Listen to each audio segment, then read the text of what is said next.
Gente, bom dia. Meu nome é Janaína, sou arqueóloga da empresa Docel Ambiental. Sou responsável pela coordenação da pesquisa de cunho arqueológico, que foi produzida para a área da ALT Campo Grande 2, em Biruçu, e vamos apresentar uma palestra, né, sobre esse conceito de educação patrimonial, né, falar um pouco sobre patrimônio cultural. E o meu colega, o Arthur, ele vai falar um pouquinho sobre antropologia, patrimônio imaterial. Olá, gente, tudo bem? Eu sou o Arthur, eu sou formado aqui pela Universidade de Brasília em Antropologia e Licenciatura em Ciências Sociais, e hoje a gente vai conversar um pouquinho mais sobre, né, que nem a Jana disse, sobre essa questão do patrimônio, da educação patrimonial que a gente tem e como isso funciona dentro do âmbito do licenciamento ambiental. Bom, acho que já pode começar a apresentação, né? A gente fez um conteúdo aqui, mas para demonstrar como que é esse processo de compartilhar conhecimento sobre essa questão do patrimônio arqueológico e material junto às comunidades dentro do âmbito do licenciamento ambiental, né? E aí, por que que a gente faz isso? Por que que nós estamos aqui, né, nessa manhã para repassar para vocês sobre a importância da preservação desse patrimônio arqueológico e material, né? Por que estudar arqueologia e patrimônio imaterial? Aí, segundo Paulo Freire, ensinar não é transferir conhecimento, mas criar possibilidades para sua própria construção ou produção ou sua construção. Então, esse processo de compartilhamento de informações numa medida transversal é uma medida que transforma e conscientiza as pessoas, né? Dentro dessa linha da citação que nós escolhemos sobre o Paulo Freire.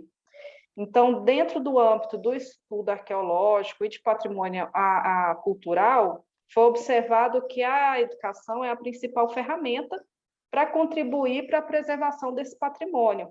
Porque se a sociedade ela tem uma consciência e tem uma afetividade quanto a esse bem cultural que está na região, né, esse processo de preservação ele é bem mais viável, bem mais palpável, né? E aí um dos problemas maiores, um dos obstáculos que a gente tem é sobre a divulgação do patrimônio cultural dentro do universo escolar.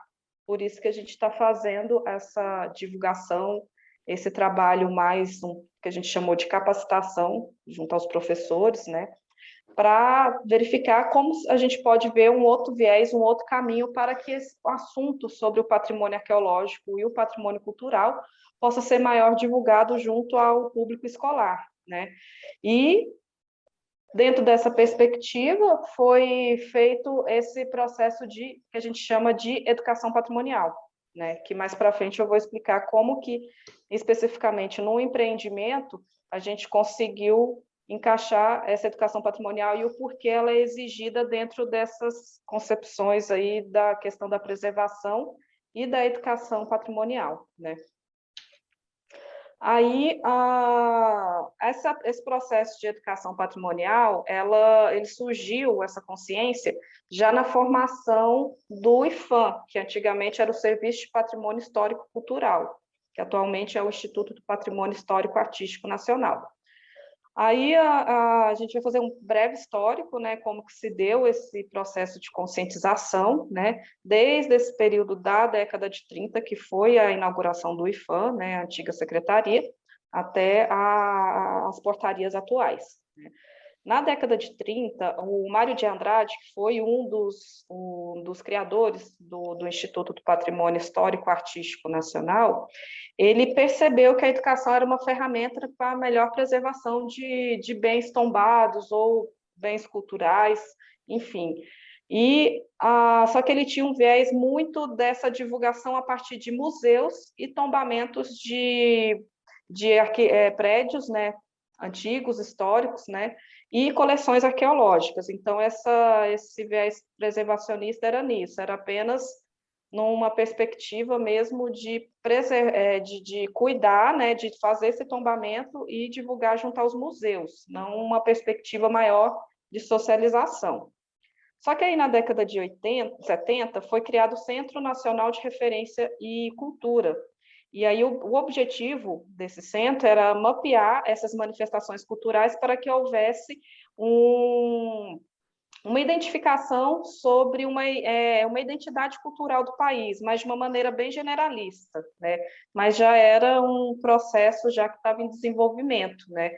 E aí, a partir desse mapeamento sobre uma identidade brasileira, havia-se ferramentas para que houvesse essa preservação, né? E observar a importância dessa identidade cultural, né?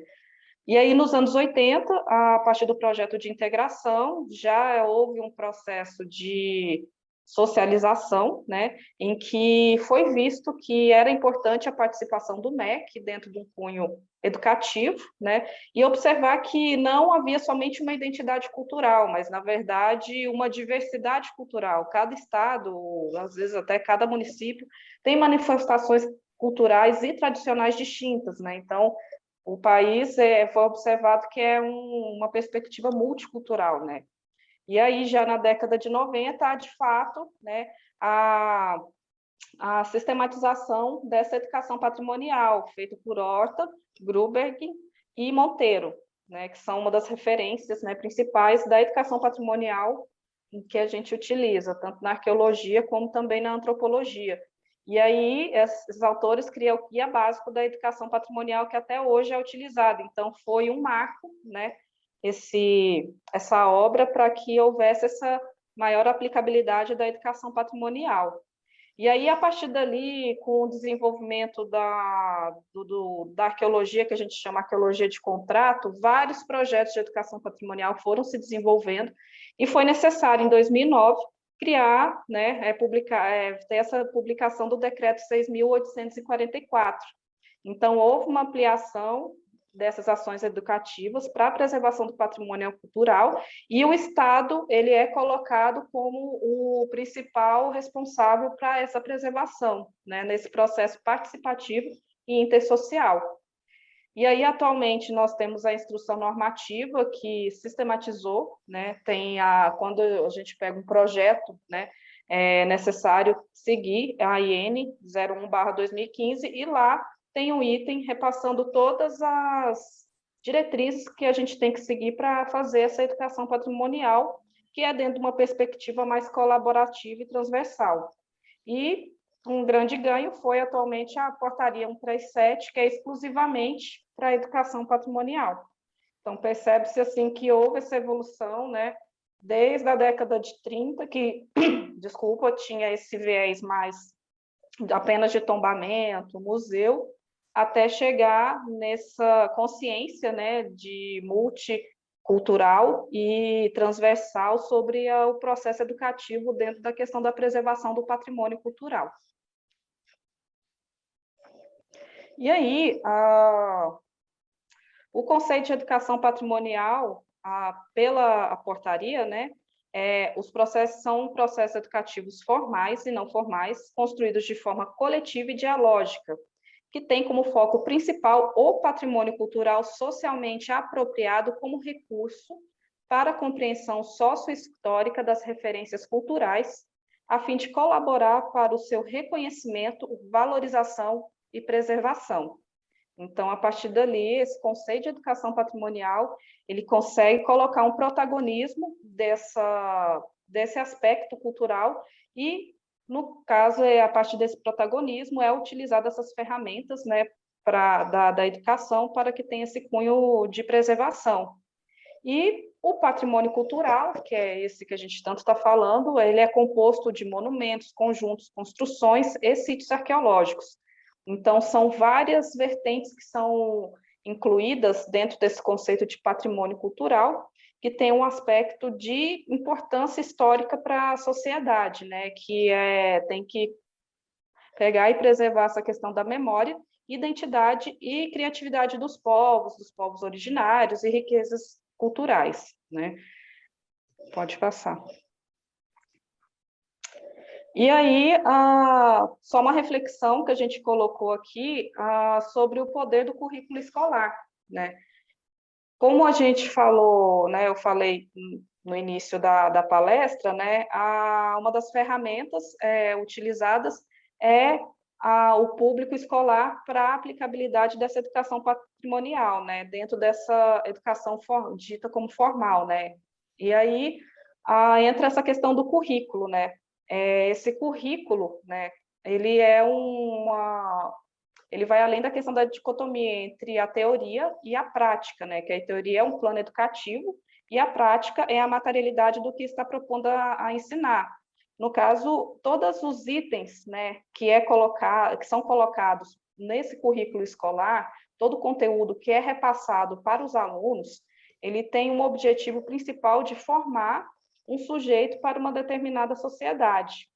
Então, nessa formação, ela cria também referências formais históricas e culturais, que muitas vezes elas são eurocêntricas, né? Elas são baseadas naquela questão do processo de migração dos europeus aqui para as Américas, a chegada dos portugueses, e, nesse caso, fala-se pouco sobre os povos que viviam aqui antes da chegada dos portugueses, né?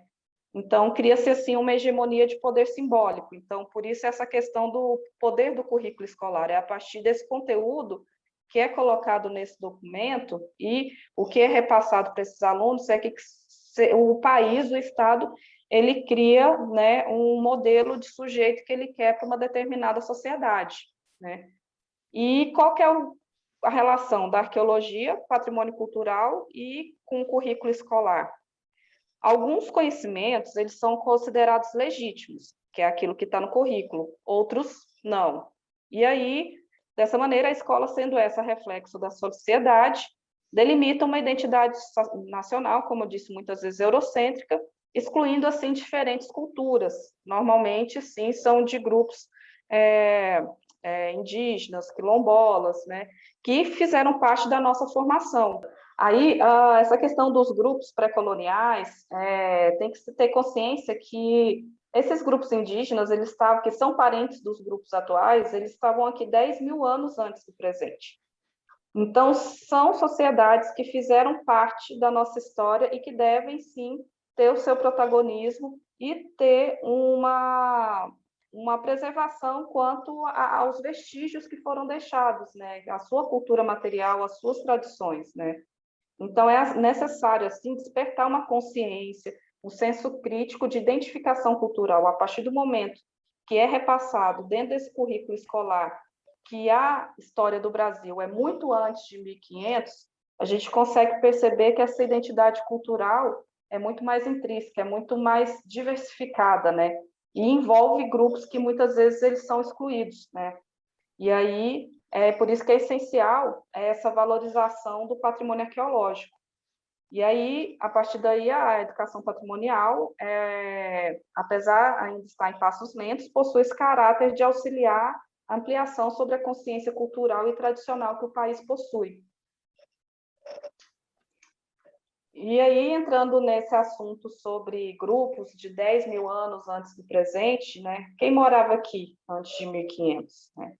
A gente tem dois tipos de grupos que, de forma geral, a arqueologia ela estuda. São os grupos caçadores-coletores e os grupos horticultores. Os grupos caçadores-coletores são sociedades que eram consideradas nômades.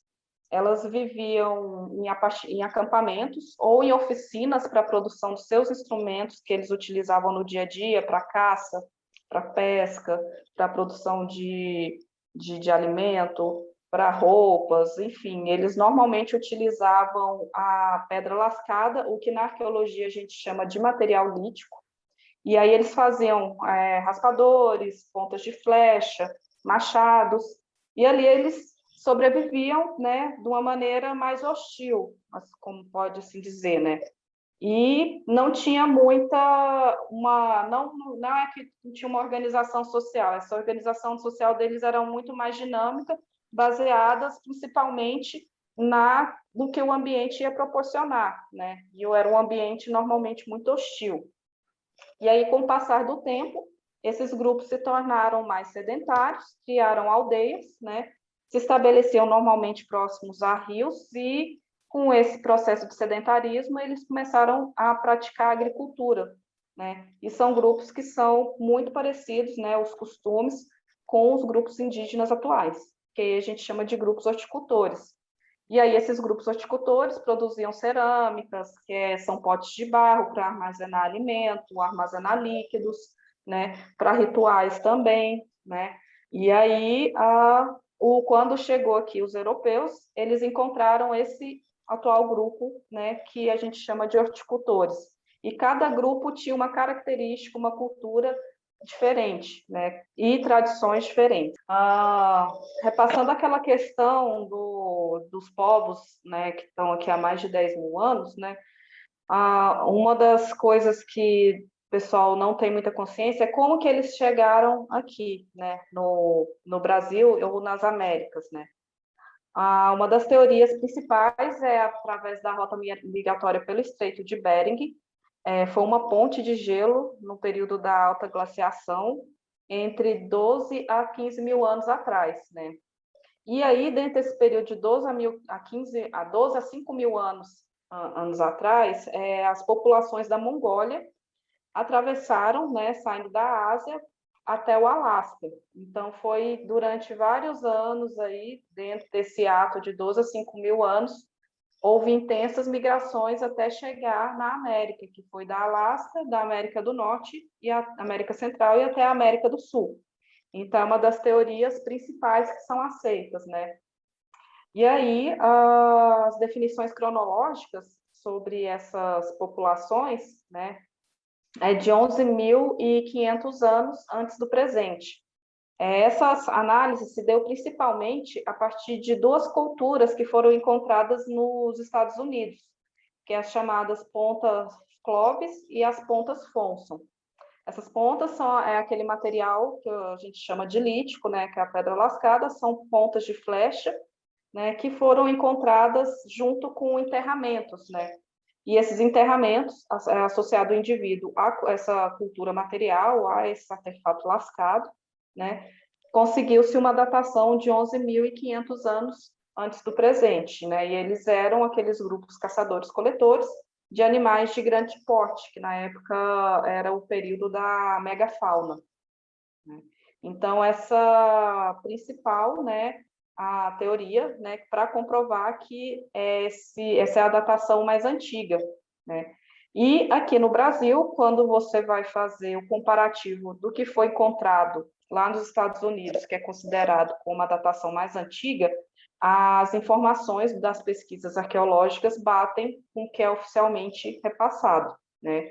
E há, a partir dali, datações com a presença inquestionável humana entre 11.500 a 13.000 anos antes do presente aqui na América do Sul. Então, foi encontrado no Chile meridional.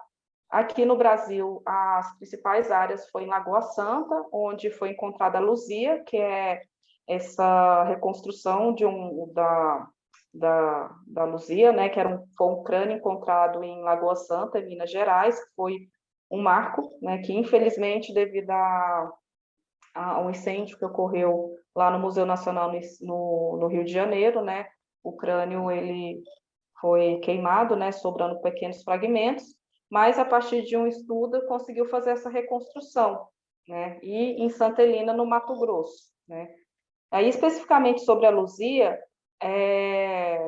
a diferença dela com essa teoria, que é um dos impasses que está ainda em análise, é que ela tem características a partir dessa reconstrução negroides, né? Então, poderia ter vindo ou da África ou então da Austrália, né? E aí, só que como está ainda não tem definições mais claras quanto a essa migração, ainda está em processo de estudo, né, interpretação, para ver, né, para identificar essa incógnita aí, por que tem esses grupos já com uma característica biológica diferenciada, né? E a outra área que foi identificada com essa datação bastante remota foi no Nordeste da Amazônia.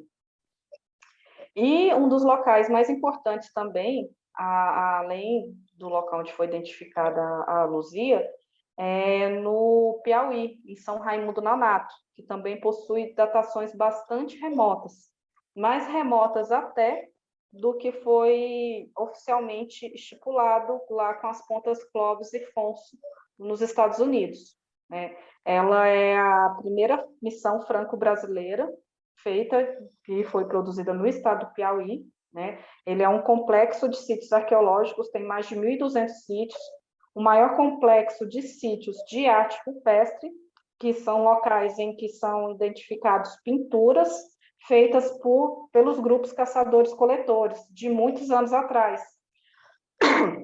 E lá, a partir dessas pinturas, eles repassavam o dia a dia deles, demonstravam o simbolismo, a religião, retratavam as famílias, né? E tem vários tipos de significado, né? Ou aspectos geométricos, ou o que a gente chama de zoomorfo, né? Que são os animais, ou antropomorfo, que é a mistura de animal com o ser humano. E o estado do Piauí, lá em São Raimundo Nonato, é um lugar fantástico, né? Porque foi algo único, né? Ele foi iniciado os estudos a partir dessa missão franco-brasileira pela arqueóloga Niede Guidon, e em 73, devido à sua importância, foi criado o Parque Nacional Serra da Capivara. Foi criado também em 86 o Museu do Homem Americano, e ele é patrimônio da Unesco, e também é tombado pelo Ministério da Cultura e Educação. E aí, uma das maiores questões é que, a partir dos estudos da professora Niede Guidon, da arqueóloga Niede Guidon, é que as datações superaram até 50 mil anos, né? E aí, alguns outros arqueólogos, eles colocam em xeque, né, porque eles ainda têm essa linha mais tradicional, mas, de fato, né, a partir da datação de carbono 14, de forma inquestionável, foi identificada essa datação de 50 mil anos. Então, tem se verificado outras maneiras de migração, além do Estreito de Bering, mas não vou aprofundar muito, porque são processos ainda que estão em análise. Mas o fato é que, aqui no Brasil, temos um complexo de sítios arqueológicos que pode ser considerado como o berço do homem americano. E aí, o que é o conceito de arqueologia, né? A partir daí, dessa questão, né, de como houve essa migração, que foi mais um resumo, né, para a gente entender melhor como houve o processo de ocupação das Américas, né? A arqueologia é a ciência que estuda o passado humano por meio dos vestígios deixados por sociedades pretéritas, tais como pedra lascada, que a gente chama de lítico, potes cerâmicos, né, que são os potes de barros, enterramentos, resquícios de moradias. Esses fragmentos de objeto na arqueologia a gente chama de cultura material. Então, qualquer objeto que remeta aos costumes de uma sociedade antiga, aí a gente chama de cultura material, incluindo as pinturas rupestres. E como se dá isso, né? Diferente da história, que tem os documentos, que o historiador ele pega e faz a leitura e consegue entender o que aconteceu, na arqueologia não tem nada escrito. O que nos resta é essa chamada cultura material. Então, a gente chega no local, identifica esses objetos, faz uma análise, vê que é um sítio arqueológico e vê toda uma espacialidade ali, distribuição desses artefatos, né? É como se fosse você chegar na casa de alguém, em que uma casa tem espaços com atividades distintas, né? Então, ali uma parte é a cozinha, outra parte era que ele utilizava para os rituais dele, outra parte era só para armazenar comida, uma outra localidade era para ele fazer um treinamento para a produção dos artefatos. Então, a função do arqueólogo é pegar todas as informações e montar esse quebra-cabeça para entender um pouquinho como que era a realidade deles, né? E aí, a partir dessa análise nesse sítio, fazer essa interpretação também com outros sítios, se houve troca, se fosse correlação com outras culturas, né? E esse processo que a gente falou de migração para entender como se deu essa ocupação aqui, né? E aí, o que é um sítio arqueológico? É qualquer local ou estrutura composta por vestígios materiais que possibilitem essa interpretação, como eu repassei, né, para remontar esse quebra-cabeça, de ocupações culturais pretéritas, artefatos, ecofatos e estruturas associados a uma matriz de natureza sedimentar.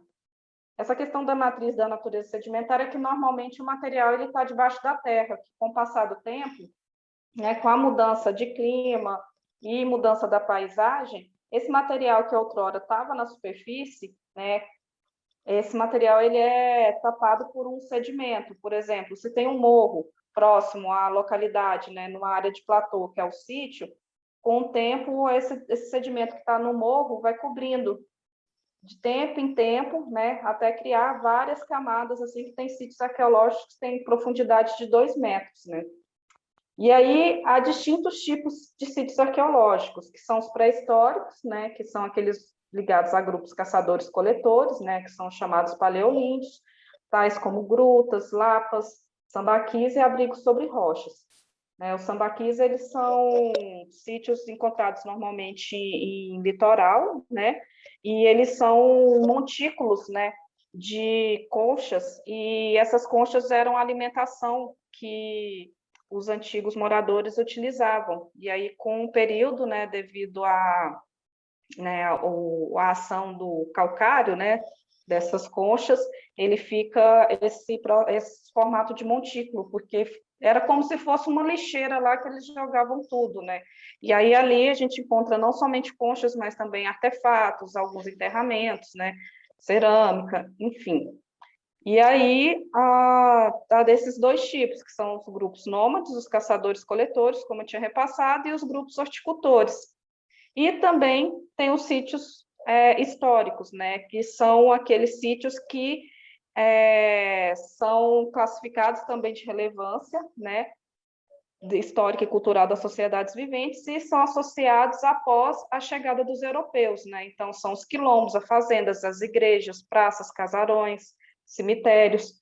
Então, a partir da análise desse material, a gente consegue até ver, né, o contato, né, cultural de grupos totalmente diferentes, né? Porque a partir dali, várias sociedades começaram a ocupar o Brasil e ali construir o que a gente é hoje, né? E a arqueologia aqui no Mato Grosso do Sul, né, é importante a gente repassar, né, depois desse contexto geral, ela foi o estado foi um dos últimos a receber uma pesquisa mais científica, e ela foi a partir da década de 80. Porque no período dos anos 60 e 70, principalmente no litoral brasileiro e na região norte, houve um programa chamado Programa Nacional de Pesquisa Arqueológica, que é o PRONAPA, né? E aí ele tinha mais objetivo estudar esses sambaquis, que foi aqueles montículos que eu repassei, e também os grupos amazônicos, né, como os tapajós, né, a cerâmica marajoara, né, para ver também uma questão de ligação entre os grupos daqui do Brasil com os grupos andinos, né. E aí acabou que a região centro-oeste, para esse tipo de estudo, para esse programa, né, não foi tanto foco, né. Mas aí, em 1986, é feito o Programa de Arqueologia do Mato Grosso do Sul, em que é focado nas áreas de Cerrado, da bacia do Rio Sucuriú e no nordeste do estado. E as datações mais remotas que foram adquiridas aqui foi entre 10.340 a 110 anos antes do presente. Então, são sítios assim que de alta significância também e bastante antigos, né? E aí, aqui no Mato Grosso do Sul, o principal alvo de pesquisa foi nos abrigos da região de Alto Sucuriú, próximo a Paraíso das Águas. E aí, nesse local, havia uma grande quantidade de sítios, sítios rupestres, né? E também artefatos líticos, que eram ligados a esses grupos caçadores-coletores. Aí aqui é só um exemplo, né, um quadro geral sobre o que pode ser encontrado aqui. Aí aqui é uma foto, né, demonstrando o sítio da região do Rio Sucuriú, né? Tem muitas pinturas com motivos geométricos, né, e alguns antropomorfos. O material lítico, que é a pedra lascada, é ligado principalmente à região do Planalto de Maracaju, e é encontrado principalmente um tipo de artefato que a gente chama de plano convexo ou lesma, porque o formato parece uma lesminha. Ele é um raspador, né, em que toda a extremidade dele é lascada, né, tem gumes para corte, como também para, além de raspar, também corte. E aí ele é um objeto bem característico de uma tradição que é chamada tradição Itaparica. Então, ela é bastante recorrente dentro desse Planalto Maracaju, né? E aí é o exemplo aqui da foto e também um desenho tecnológico que a gente aqui da arqueologia costuma fazer para entender como que é o funcionamento desse artefato. E aí houve mais pesquisas, né? E principalmente por Martins, Kashimoto e Tatumi em 1999. E aí, com essas pesquisas, foram criados 3 cenários cronológicos, né? Um do período cerâmico, identificado no Alto Paraná, com uma indústria lítica sobre o Seixo, entre 3.995 a 50 mil antes do presente. O segundo é um período cerâmico pré-colonial, né? Então já tem, não é somente artefatos líticos, mas entra já aquele processo dos grupos horticultores, né? Que tem entre 1248 e 100 anos antes do presente e entre 50 e 60 anos antes do presente.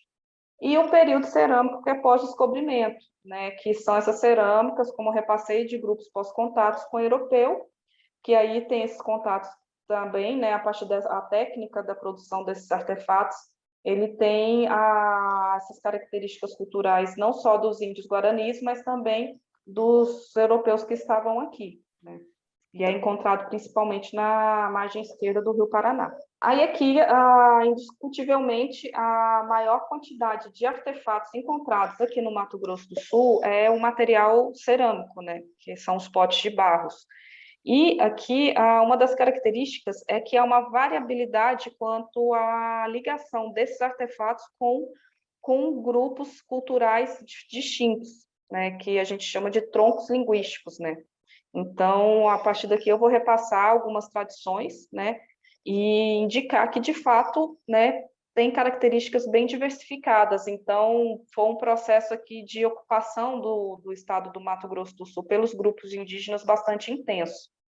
Aí um deles é a tradição Tupi-Guarani. Ela, na verdade, ela é encontrada em todo o território brasileiro, porque o Tupi-Guarani ele tem uma teoria de que surgiu-se na região norte do país, aí eles migraram para o interior e para o litoral a partir da bacia do Rio de Paraná, em Rondônia, né? Mas aqui ele é minoria, os grupos Tupi-Guarani. Aí ele possui variados tamanhos, né? Possui umas decorações com formato geométrico, e aqui dá para perceber, né, as linhas, né? Enfim, aí a outra característica é esse corrugado, que na verdade são relevos, né, que estão na superfície, que eles criam ou relevos ou incisões, né, que é bem característicos desse grupo Tupi-Guarani. Né? Mas como eu repassei, é um grupo que está no Brasil inteiro, né, e é uma minoria aqui do Mato Grosso do Sul. Aí o outro grupo é o Guarani, que aí esse é bastante numeroso, né, ultrapassando as centenas. Aí é encontrado no Rio Paraná, na bacia do Rio Paraguai, em Corumbá, e se tornam mais numerosos na porção sul do estado, especialmente na foz do Rio Pardo, o local onde houve as missões jesuíticas dos Guaíra, né? E aí, qual que é a diferença dele com os Tupi-Guarani, né? No caso, os Tupi-Guarani, como eu repassei, eles focaram mais para ficarem no litoral, né? Então, eles fazem parte do mesmo tronco linguístico, né? Da mesma origem, só que aí houve uma divisão e a maioria dos guaranis, eles vieram mais para a região centro-oeste, na região sul. Tanto que, se for fazer pesquisas, esses grupos guaranis também estão presentes no Uruguai, na Argentina, no Paraguai, e aqui no Mato Grosso do Sul eles são bastante presentes, né? Mas aí, apesar dessas similaridades, né, da questão Guarani com o Tupi-Guarani, na cerâmica tem umas diferenças, né, que aí dá para a gente perceber, né, qualquer um e qualquer outro, né? Então, sobre o material, eles têm um formato mais parecido com uma cuia, se for observar, é até parecido com a cuia utilizada para tomar o tereré, e era utilizado também para armazenar líquidos, né? E aí aqui é um desenho não, desculpa, uma foto que demonstra, né, esse material, que é bem parecido, né, e é uma cerâmica mais simples, né, não tem tanta decoração quanto a Tupi-Guarani. Aí o outro tipo de tradição é a Aratu-Sapucaí, né? Ela é encontrada principalmente na região norte e nordeste do estado, também é encontrada em Goiás, Mato Grosso, Minas Gerais, ela é bem característica da região do centro-oeste, né? E aqui no estado do Mato Grosso do Sul, ela está próxima à calha do Rio Paraná, acima da foz do Rio Pardo. Ela possui uma decoração bem simples, né? Ela só possui mais um alisamento na sua porção externa, e a principal característica dela é a presença de grandes urnas funerárias em forma de calota, né? Aí o que seriam essas urnas funerárias, né? Nossa sociedade, quando é o processo do ritual funerário, né, a gente pega o corpo, né, e enterra, né, de uma maneira que a gente chama de primária, né? Esses grupos, o Aratu Sapucaí, eles pegavam, enterravam faziam um ritual antes, né? Enterravam esse material não, desculpa, esse indivíduo, e aí passava-se um tempo, né? Dentro da religião deles, né? Eles retiravam esse corpo de onde eles enterraram, separavam certas partes e jogavam, colocavam e inseriam dentro dessa urna funerária. E é o que a gente chama de enterramento secundário. Então, é uma característica bastante forte desse grupo Aratu-Sapucaí. Aí, além dessas grandes cerâmicas, né, também dessas urnas funerárias, tem as chamadas cerâmicas germinadas, que são duas formas de pote, porém unidas em um único recipiente, como está aqui na foto da apresentação. A outra cerâmica, né, é a Uru, também uma minoria, e foi identificada no Alto Paraná com uma datação de 670 a 630 antes do presente. Então, ela é um pouco mais recente, né? Ela é localizada principalmente em área de cerrado, né? Em Goiás ela é bastante identificada, e esses grupos produziam artefatos que eram tanto lineares como circulares, né? Aldeias tanto lineares quanto circulares. E aí o formato da cerâmica é globular, ela é normalmente bem pequenininha, né? E ela tem um gargalo, né? Normalmente utilizada para armazenar líquido, e também tinha algumas cerâmicas rasas que eram feitas para a produção de cuscuz, né? E é tipo uma assadora, né? E aí a decoração também nessas peças são bastante raras, é somente o pote cerâmico mesmo, sem nenhuma pintura, sem nenhuma incisão nem nada. E aqui, essas culturas que eu repassei, elas são identificadas em outros estados, né? Mas tem um tipo de artefato que foi identificado que é exclusivo aqui do Mato Grosso do Sul e que é bastante interessante, né? E aí são dois tipos de tradições, que é a tradição Pantanal, que é localizada numa extensa planície do Rio Paraguai, e as datações são bastante remotas, né? Então, estavam chegando a quase 3.000 anos antes do presente, esses grupos, né? Aí foi visto, a partir desses estudos arqueológicos dessa tradição Pantanal, que eram grupos canoeiros, né? E que, para adaptação, para ter uma moradia nesses locais que viviam constantemente em inundação, devido à ação do Rio Paraguai, eles faziam aterros artificiais, né? E aí eles criavam esse manejo para poder se adaptar a esse ambiente um pouco hostil, né? E aí tratam-se, como eu repassei, de sociedades indígenas canoeiras, como, por exemplo, a Guató. Aí, então, com isso, eles não formavam aldeias, eram pequenos núcleos familiares, faziam esses aterros, né? E a partir dali era uma característica bastante peculiar e única daquele grupo e específico para aquela região, né? Com aquelas características ambientais. E a outra tradição é a chaquenha, que ela foi identificada no sudeste do estado e possui uma datação mais recente de 700 anos, né? Aí ela se densificou mais depois que houve uma desocupação dos grupos tupi-guarani da região, né? Porque como os portugueses aqui, os bandeirantes chegaram na época da colonização, aí eles tiveram que sair porque eram grupos mais hostis, né? E aí com isso a tradição, esses grupos ligados à tradição chaquenha, conseguiu se estabelecer de forma mais segura, né? A técnica de produção é o rolete, né? Porque sobre esse aspecto há dois tipos de produção de cerâmica. O modelado, que aí você pega e faz o formato da cerâmica de uma única vez, você já tem aquela visualização do formato e faz, não de forma sistemática, mas em um único processo. E o rolete eram que faziam roletes a partir da argila, né? E emendavam um rolete no outro até criar um formato dessa cerâmica, né? Aí, além dessas cerâmicas para o dia a dia, para o cotidiano, para armazenar comida, água, tinha algumas com formato de animais e mistura de animal com humano, que a gente chama de antropomorfo. É uma característica também bem específica dessa tradição chaquenha.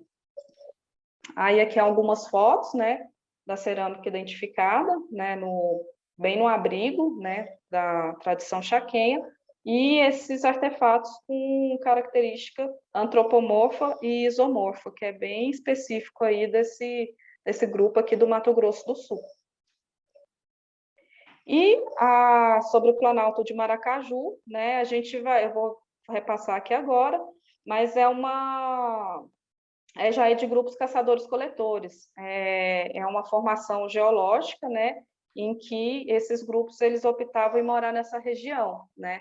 Eles são ligados também aos guaranis, né, como a maioria dos grupos, né, arqueológicos aqui da região do Mato Grosso do Sul, e são os grupos mais antigos, né? E eles ocupavam essa serra basáltica de Maracaju porque tinha muito material para eles produzirem os artefatos, né, as pedras lascadas deles, né? E nesse Planalto de Maracaju é onde que vai ser interceptada a linha de transmissão, né? E a gente conseguiu identificar 3 sítios arqueológicos desse tipo de contexto que é bastante raro e bem antigo aqui, do Mato Grosso do Sul, e que eu vou repassar mais para frente, que é associado àquela tradição itaparica daquele artefato que é a lesma, né? Que é o raspador, né? Aí agora o Arthur vai falar um pouquinho sobre o patrimônio material aqui da região. Bom, gente, então depois, né, dessa apresentação que eu acho que a Gina focou mais na parte da arqueologia, né, e do patrimônio material, uma outra coisa que é muito, assim, rica, né, que o Brasil tem e que é sempre bom a gente voltar nessa educação patrimonial é tudo aquilo que a gente começou a criar enquanto nação e aquilo que faz a gente ser brasileiro depois, né, desse período de colonização, depois de toda essa questão. E aí, justamente, que entra um pouco mais da minha área, né, que é da área da antropologia, que é mais essa questão de estudar, entender o que é a cultura, né, do que é aquilo que faz a gente ser realmente brasileiro, aquilo que a gente já reconheceu, aquilo que o IFAM já reconheceu, né? Então a gente vai agora nessa parte também chamar atenção um pouco para esses pontos, que também são conhecimentos que podem ser utilizados em sala de aula das mais diversas formas, então aqui a gente deve seguir nessa toada aí, né? Então, para começar, né, o patrimônio material, ele também surgiu mais a partir ali da Constituição de 88, quando a gente começou a ter mecanismos, né, legais de garantir e proteger aquilo que é nossa cultura nacional, né, e de valorizar a manutenção disso, do que é aquilo que torna a gente realmente brasileiro, do que é aquilo que torna a gente realmente o que a gente é, né?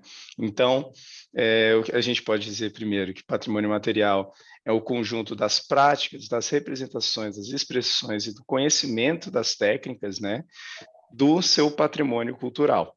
Então, o que difere o patrimônio imaterial de patrimônio cultural é que o patrimônio cultural, como a Jana disse lá atrás, são as igrejas, são as músicas, são esse tipo de coisas, né, que você consegue muitas vezes ver, que você consegue reconhecer, né, o samba, o carnaval, são essas questões, né, que realmente já são hoje conhecidas como patrimônios culturais. O imaterial, ele é o conhecimento, eles são os detentores, eles são os conhecedores, os mestres, as pessoas que estão por trás, né, disso, né, são as pessoas que fazem o forró, são os tocadores de samba, são, aqui no caso, a gente vai ver um pouco mais adiante, são aqueles que constroem a viola de coxo, né? São esses tipos de pessoas e esses detentores que a gente considera o patrimônio material, que é um patrimônio que a gente não consegue tocar, é um patrimônio que realmente é esse conhecimento, essa prática, né? E hoje o IFAM também está junto para fazer essa questão de conhecimento e de preservar esses patrimônios, né? Então, que nem eu disse, né, existe um pouquinho dessa diferença do patrimônio cultural e imaterial, que é muito importante a gente saber que o patrimônio material ele vai focar no conhecimento e no modo de fazer das coisas, né? Então, a partir dos anos 2000, foi quando a gente criou, né, um Programa Nacional de Patrimônio Material e um Inventário Nacional das Referências Culturais. Esses dois mecanismos, eles funcionam como se eles fizessem um arquivamento de todo esse conhecimento, né? Tanto do conhecimento do patrimônio material, quanto dessas referências culturais que eles estão vinculados, né? Sempre, normalmente, quando a gente tem um patrimônio material, tem também um patrimônio cultural vinculado com ele. Então, por isso, o IFAM tem esses dois mecanismos hoje, que são aí parceiros nessa preservação, né? Atualmente, o Brasil, a gente conta no nosso caderno, do jeito que a gente pensa, que são 48 bens culturais protegidos pelo IFAM por meio do dossiês, né, e de, enfim, diversas outras práticas pela qual o IFAM corrobora e faz as suas atividades. E aqui no Mato Grosso e no Mato Grosso do Sul, a gente tem dois específicos que são aqui da região, que é o ofício dos mestres de capoeira, a roda de capoeira, né, tudo, e o modo de fazer a viola de coxo, né? E, bom, vamos ver um pouquinho, né? Eu acho que vocês devem saber até mais que eu sobre isso, o pessoal que é aqui do Mato Grosso, mas a capoeira, ele é um bem que é difundido não só no Brasil hoje em dia, ele é difundido no mundo inteiro, né? É muito conhecido por todos, e ele foi registrado no IFAM em 2014. Né? O que é importante da capoeira, que a gente tem dentro desses patrimônios, é que a capoeira realmente ela traz muito consigo a história da escravidão africana, né, no nosso país. Né? Ela mistura muitos elementos musicais, de danças, religiosos, né, de frutos afrodescendentes. Então, que é muito importante, né, essa preservação. E hoje o IFAM tem uma preocupação muito grande de contar com os seus mestres, de proteger esses mestres e não deixar essa cultura morrer, digamos assim, né? O patrimônio material ele tem esse interesse de proteger os mestres, né? Então, hoje o IFAM conta aí com uma base de dados com vários mestres de todas as cidades do país, né? Justamente para incentivar a prática deles.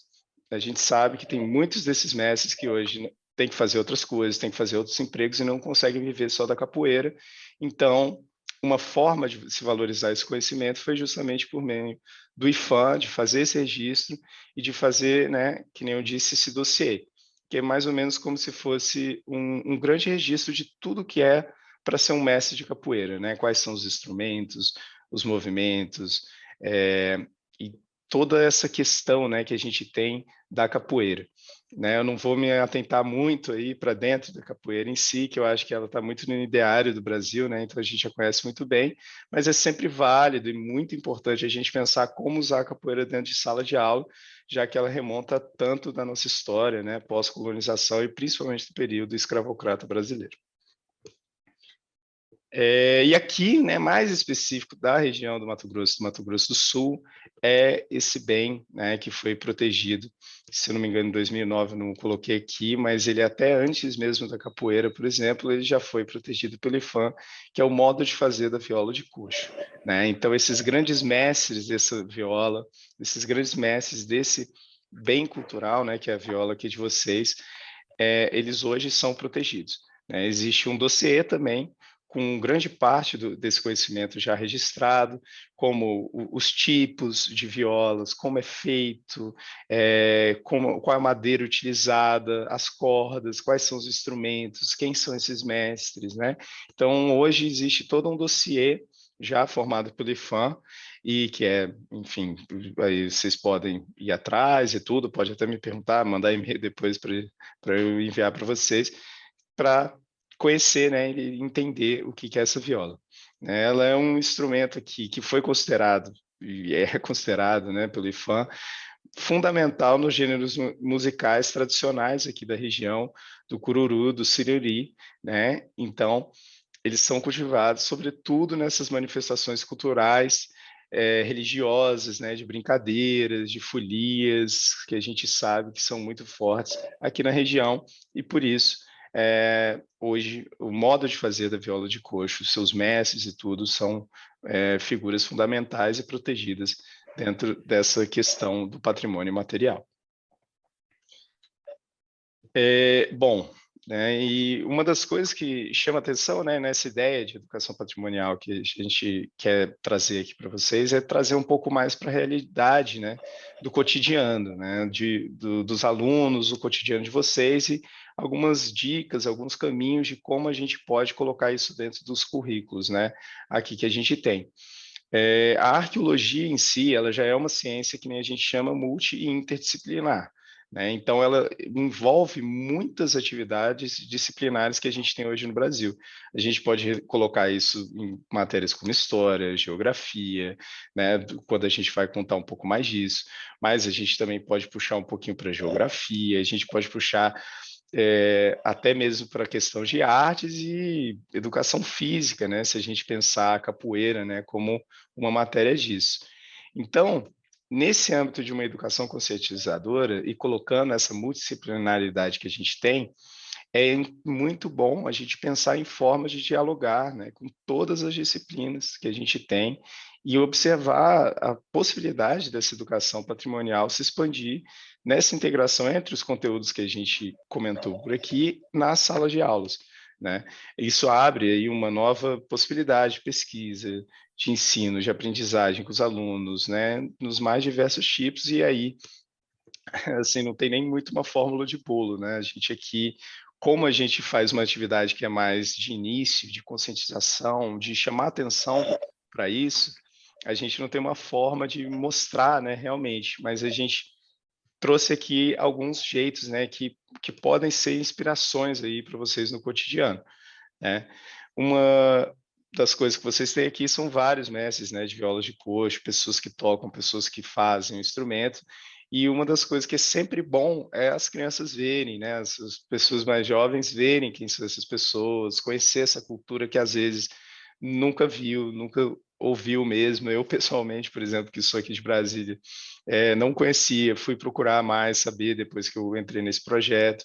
Então, é uma forma também da gente ir se interessando por essa cultura brasileira, interessando por cultura de outros estados, né? Então, é sempre bom ver, ouvir esses mestres, né? E por que não colocar eles dentro de sala de aula aí para estar mostrando um pouquinho desse conhecimento deles, né?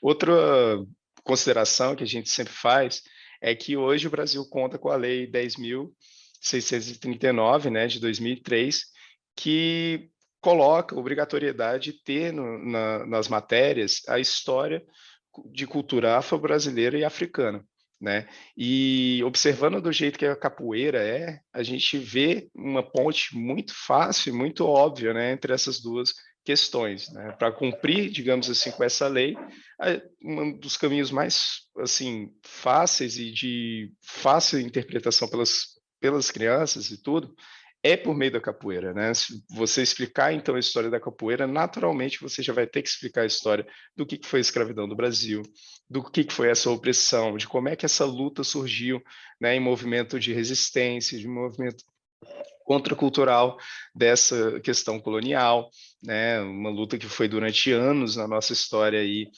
colocada debaixo dos panos, né? Toda hora sempre silenciada. E nesses últimos tempos a gente começou a valorizar muito e ganhou o mundo. Então a gente está nessa curva também de atender essa lei, de mostrar, né, o que é a capoeira e por meio dela a gente mostrar o que foi essa história da escravidão no Brasil. Então, esse também é um dos caminhos que a gente vê muito, né? E aí a capoeira tem essa multidisciplinaridade dela, que ela é uma dança, que ela tem história, que ela tem questão de arte, né? Que ela mexe com o corpo, ela mexe com várias coisas. Então, fica aí, né? Alguns caminhos assim do que a gente pensou realmente, né? Que esses patrimônios materiais possam estar mais presentes no currículo, possam estar mais presentes nas salas de aula e possam agregar mais aí na educação dessa nova geração que vocês são os professores, né? Então, bom, a gente vai voltar um pouquinho mais agora para falar em específico, né, da região do empreendimento e dessa questão mais direcionada ao processo de licenciamento ambiental, agora no momento, né, e por quê, que é o motivo pelo qual a gente está aqui, né, acima de tudo. Jana, Bom, pode continuar. o empreendimento o nome é uma linha de transmissão, o nome dela é Campo Grande, em Biruçu, e ela vai passar pelos municípios de Campo Grande e Terenos, né? Já está na fase final, né? Já foi feita a instalação das estruturas, né? Que são as torres, né? Que são dois tipos, que é a autoportante e estaiada, e o objetivo desse, como o próprio nome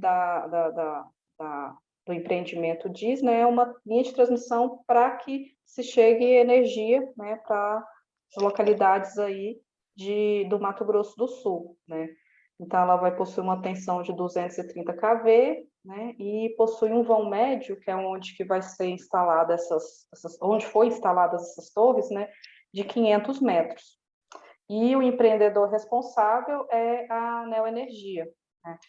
Aí, além dessa questão de transmissão da energia, né, que é para o desenvolvimento da região, antes de qualquer obra, né, é necessário ser produzido estudos, né, de cunho material, arqueológico, né, também tem os estudos de fauna, flora, que é dentro do licenciamento ambiental, né, então é por isso que a gente está também nessa fase da educação patrimonial, repassando para vocês os resultados que obtivemos a partir dessa pesquisa prévia, né, à implantação dessa obra, né.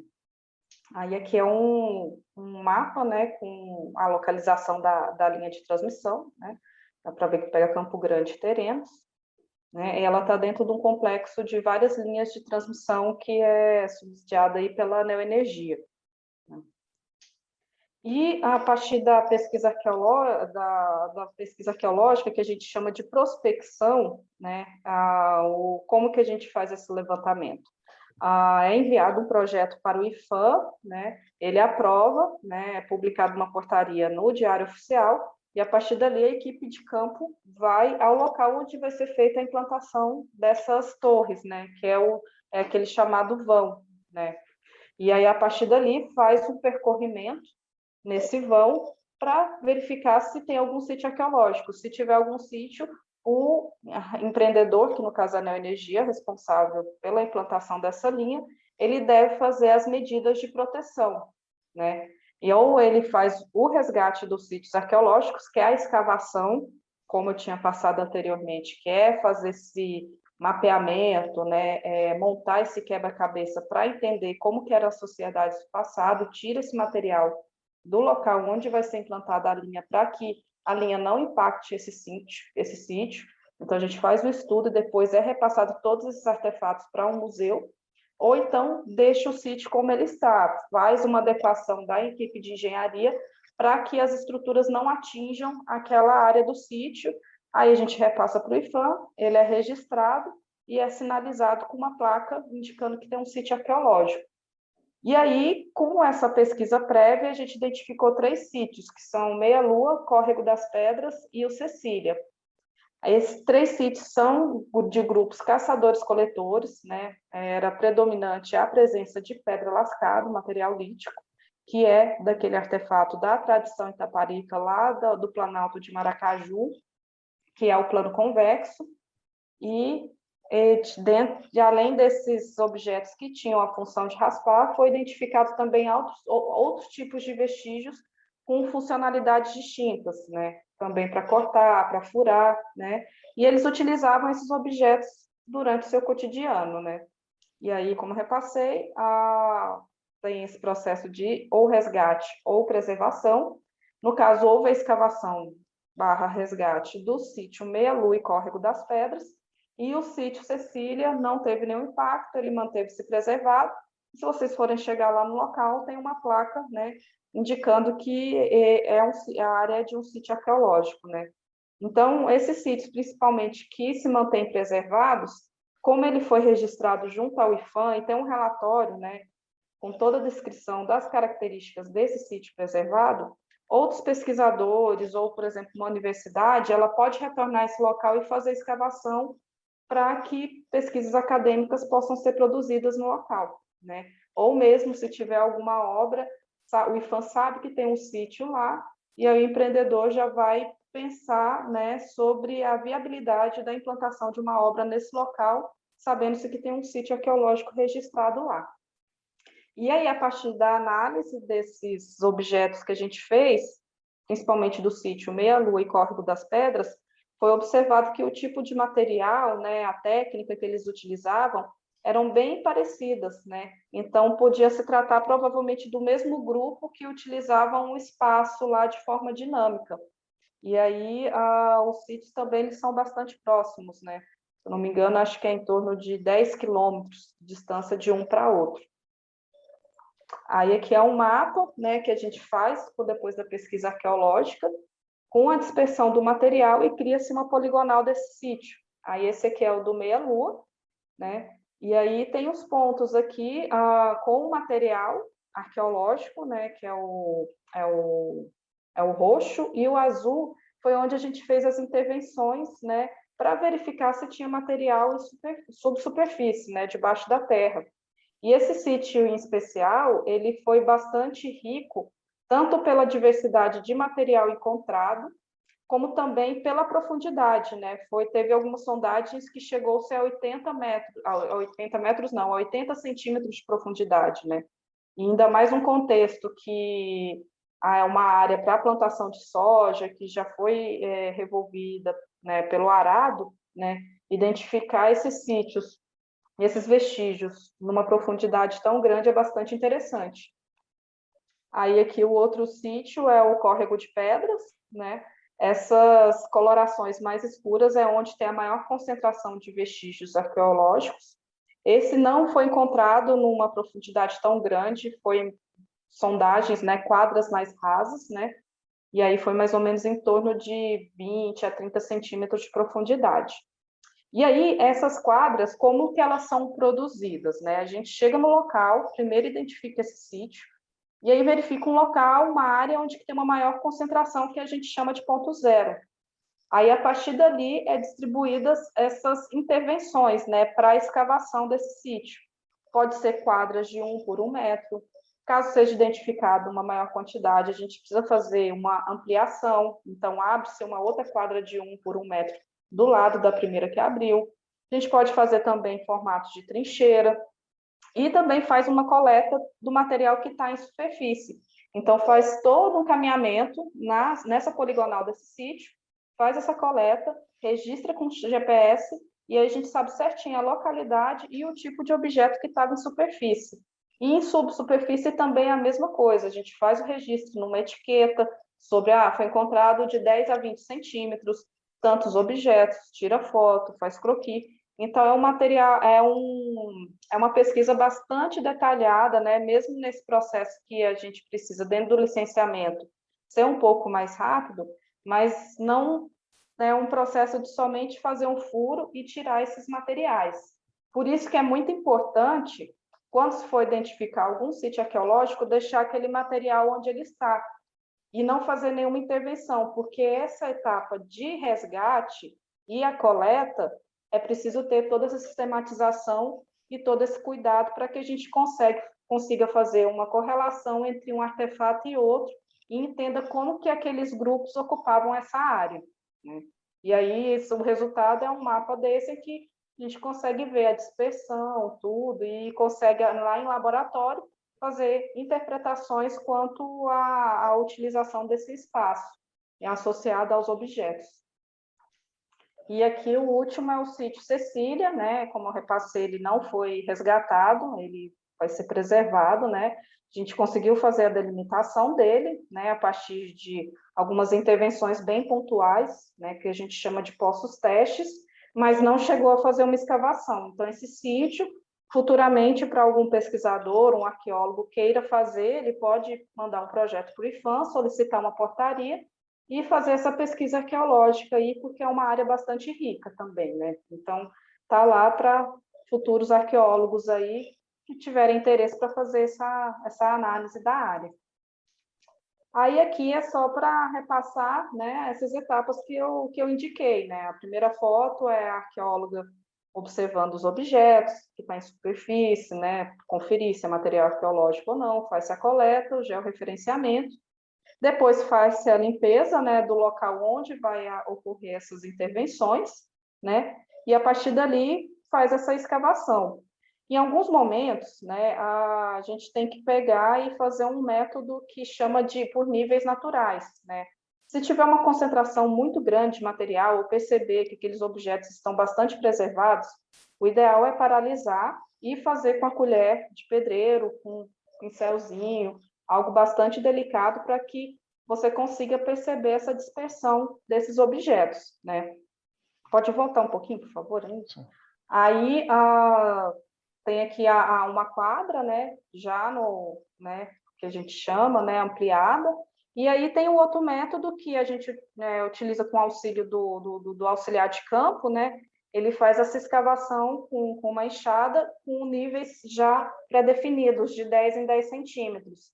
Isso normalmente é utilizado em contextos em que a área já foi bastante revolvida, né, por arado, e aí essas camadas que antes já estavam bem preservadas com o decorrer do tempo já foram remexidas, né?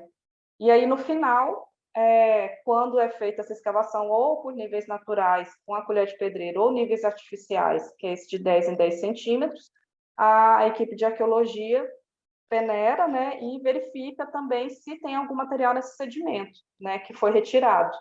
Então, é uma etapa bastante cuidadosa, né, e bastante importante aí para que a gente tenha uma melhor interpretação no laboratório. E aí, chegando no laboratório, né, tem a higienização, né, a gente utiliza uma escova com cerdas macias, né, pode ser uma escova de dente ou uma escovinha normal, né, para que evite ao máximo que tire as características que estão nesse objeto. Faz a numeração desse artefato, normalmente é utilizado um número sequencial, e antes desse número sequencial, as iniciais do sítio. Igual no caso, foi utilizado o ML, que é do meia-lua, 01, 02 e aí por diante. Aí, depois disso, faz-se uma análise através de preenchimento de fichas, faz a descrição toda dos objetos, e os artefatos, no final, é feito um desenho para a gente perceber quais são as funções, né? Então, aqui nesse slide tem um exemplo, né? Em que você pode perceber que no gume tem alguns retoques, né? E aí tem duas porções, na parte mais superior da peça e toda na porção esquerda, né? Não sei se podem estar percebendo, né? Mas tem essas retiradinhas que são bem delineadas, né? E a partir dali a gente consegue perceber uma função, né? E aí, ao final, né, essa reflexão, né, sobre a importância da preservação do patrimônio arqueológico, né, o patrimônio cultural, o patrimônio material, né, pela sociedade, né? No caso da nossa pesquisa, né, apesar de ter sido feita dentro do contexto do licenciamento ambiental, que é uma atividade bem dinâmica, né, muitas vezes rápida, né, a partir desse estudo prévio que a gente fez, né, foi identificado na região um cenário bastante rico, né, com a localização desses 3 sítios, o Córrego das Pedras, o Meia-Lua e o Cecília, né. São sítios com repasseio ligado ao Planalto de Maracaju, né, e vai configurar uma melhor compreensão sobre a questão dos grupos caçadores-coletores que estavam aqui há muitos anos atrás, né. Ao que tudo indica, né, a gente não conseguiu ainda fazer a datação desses sítios, né, mas a partir das características desses objetos, né, associados a objetos dentro desse contexto do Planalto de Maracaju, que houve datação, que a gente chama de datação relativa, né, é possível inferir que trata-se aí de uma datação de em torno de 6 a 10 mil anos, né? Então, é uma datação bastante antiga, né? Então, como eu repassei, é um cenário bastante rico, né? Então, haverá essa possibilidade continuidade dessas pesquisas, principalmente com o sítio Cecília, que ele foi preservado, E a educação patrimonial entra nesse sentido, né, que é muito importante a contribuição da sociedade, né, tanto de maneira formal como informal, para a consciência sobre a valorização desse patrimônio cultural, né, e patrimônio arqueológico, né. Então, é aquilo, né, essa nossa apresentação, né, essa capacitação que a gente está fazendo, né, ela é uma atividade que é inerente ao estudo que propomos para o IFAM, né, é um pré-requisito, né, mas ele pode ser utilizado aí, né, por vocês, pela sociedade, para que haja, né, essa continuidade, né, o que a gente está fazendo aqui é só plantar uma sementinha para que vocês tenham essa maior ligação, maior compreensão sobre a importância da preservação desses patrimônios, né? Então, só se preserva aquilo que se ama, só se ama aquilo que se conhece, né? Então, é um processo inicial, né, que é inerente a essa questão do licenciamento ambiental, né? Mas é um passo inicial aí para que vocês possam auxiliar a gente, né, nessa luta aí da preservação do patrimônio cultural, arqueológico e material, né? E eu acho que a Jana colocou muito bem, né, essa questão. Infelizmente, o licenciamento ambiental ele é curto, né, ele é um período que a gente começa agora e já termina daqui a pouco, e a gente tem mais essa parte, né, de estar junto aqui com vocês apresentando como esse passo, né, de educação patrimonial. A gente quis aqui hoje mais instigar vocês, né, mostrar alguns caminhos, mostrar alguns lugares, né, do que é arqueologia, do que os patrimônios imateriais e culturais estão presentes, né, no nosso cotidiano, para também fazerem parte do cotidiano das matérias de cada um de vocês e cada professor entender da sua melhor forma, né, e até a população em geral também aí que quiser pesquisar, quiser saber mais sobre, já conhecer um pouquinho, né, e tá aí, né, então acho que fica aqui só nosso muito obrigado aí por ter dado esse espaço, por serem agora parceiros, né, dentro dessa ideia de preservação patrimonial. A gente espera que todo mundo que tem acesso, que esteja vendo, que esteja aqui conosco hoje, possa sair daqui um pouquinho mais entendendo o que é isso, um pouquinho mais curioso, né, para saber, para pesquisar e tudo. E é isso, né, Jonas? Tem mais alguma coisa para colocar? Não, é isso, né? Aqui a gente tem o telefone da empresa responsável pela implantação, né? Tem o nosso telefone aqui da adoção ambiental. No primeiro slide a gente deixou nossos e-mails, mas qualquer coisa é janaína@docelambiental.com.br e arthur@docelambiental.com.br. E caso vocês tenham dúvida, auxílio, até para disponibilizar aí alguma informação sobre a nossa pesquisa, a gente está totalmente aberto aí, e é isso, está um diálogo aí acessível, né, caso vocês tenham interesse aí em auxiliar a gente nessa questão. Mas é isso, novamente, muito obrigada aí pela disponibilidade de escutar um pouquinho a gente. É isso. Tchau, tchau, gente. Tchau, tchau.